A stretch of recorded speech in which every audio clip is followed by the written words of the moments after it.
In this video, I'm going to show you how you can archive all your charts in ChatGPT.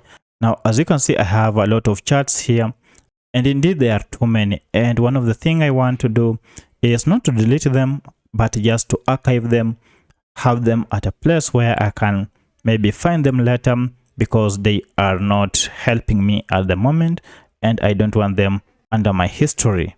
So to archive your charts, all you need to do is to go to your account here and tap on it, then select settings. Now from settings, you can see an option called archive all charts.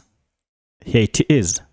Now go ahead and tap on archive all, and then you have to confirm if indeed you want to archive your charts.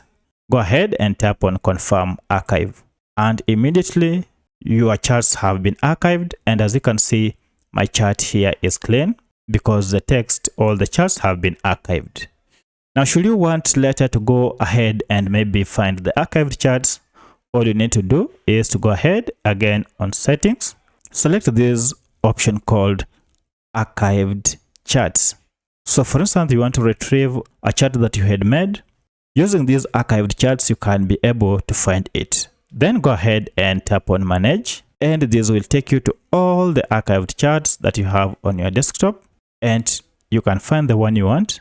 And once you have found the one you want, you can unarchive it using this button.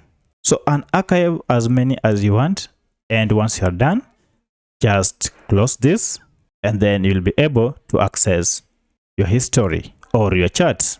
So that's how you archive and unarchive your charts in ChatGPT.